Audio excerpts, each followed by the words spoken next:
What's up, everybody? I hope you're doing good. It's a beautiful day. Actually, it's evening already. Thank you very much for stopping by. You very much appreciate it. So today, if this is your first time, please feel free to join us. Click on subscribe button right here, and let's grow our family. And before we start, I will urge you to do this so we can push our video further. Okay? Awesome stuff. So how are you doing today? I'm doing great. Just took a little break. It feels good. All right. So today we're going to talk about Niger again. Something very interesting. I know we've spoken about Niger quite a bit, but it's necessary we understand where we're going. Okay. So Niger has accused Antonio Guterrez of the United Nations of obstructing the West African National full participation to the United States annual meeting. So basically what happened was every year, the United Nations have meetings, okay, where countries come, they send the president, sometimes send their foreign ministers to go and represent the country and express themselves and how they feel and where they are. Okay, so same for this year.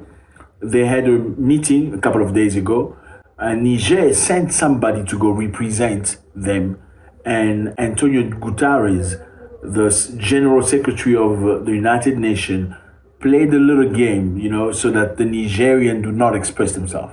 They say they do not recognize them. Do you get me? So basically, for those of you who don't know, okay, Niger has been going through a very difficult time. I would suggest you have a look at these videos right here so you can understand what's happening. So our problem today is this one.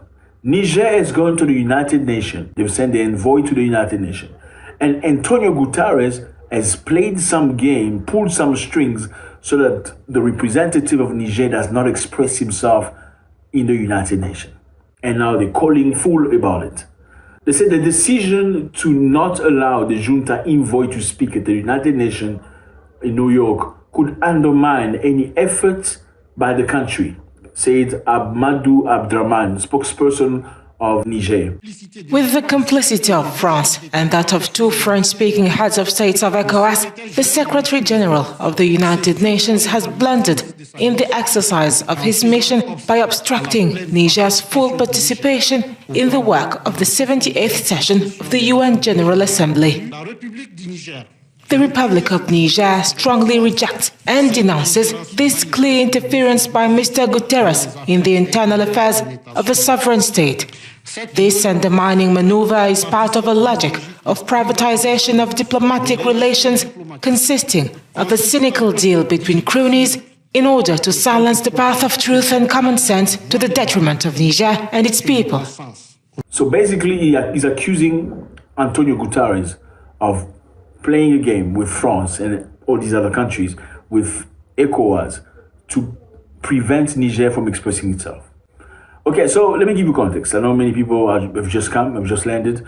They don't understand what's happening. Niger is a beautiful country in Africa. Okay, let's stay together. Let's be patient with one another. Beautiful country in Africa, very hot, but great people. Okay, for many, many years, Niger was colonized by the French. France was colonizing Niger. They went through a very tough time. In the 1960s, colonization ended. However, French people kept their hand over Niger. They were controlling the economy, they were controlling the people, they ran the business. They exported uranium from Niger to France, making electricity for themselves and exporting electricity for some European country. In the same token, Niger was going through a very difficult time. People in Niger could not even access electricity, even though they have so much uranium. Now, many years later, people of Niger are tired, okay? Because they're tired, they blame their president of not working hard to better their lives. So what solution they found was to topple the president.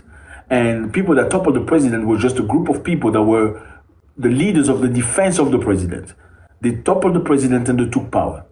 Then later on, they called the French ambassador to come and have a discussion on how they're going to run the country. The French ambassador ignored them. They then asked the French ambassador to leave the country because he wasn't clearly respecting them. Because we're calling you, come, let's have a chat. You refuse, and this is our country. What happens next? We ask you to leave. They asked the French ambassador to leave. Then France said, no. You do not have the right to send him away because you are not the legitimate government. We are talking about people who have toppled the president, okay? They ask you as a foreign national, they ask you as an ambassador to come and have a discussion and talk to them. in order to see how you're going to move forward. You refuse to do that. Then they ask you to leave the country within 48 hours. And your country said, no, you do not have the right to send us away because we do not recognize you as legitimate government. That's what's happened between the French and Niger. But this fight between this new group of government people in Niger and France is because they want to be free. They want to handle their country by themselves. Now, France has been accused by many countries of many things. What we have here as data is that the representative of Niger was about to go throw a bombshell about France. He had with him proofs that France was arming terrorists in Niger and in the Sahel. So with the terrorist story, what's happening with the terrorists? France, the United States, and Britain attacked Gaddafi. Do you remember Mohammed Gaddafi of Libya? After toppling Gaddafi, they had signed a contract. They have armed extremist groups of people. And those extremists became the terrorists that you see up until today in the Sahel. So, had they not stopped Gaddafi, that area of Africa would have been in peace. They started terrorism in that area of Africa, in Libya. They armed the terrorists, they armed the extremists, and those are the same extremists that today are creating mayhem in that side of Africa. Then France came to Africa and said, okay, Niger, I know you have terrorists in your country. We can help you fight the terrorists. They did the same with Mali and the same with Burkina Faso. So the French troops were stationed in Niger, in Burkina Faso, and in Mali.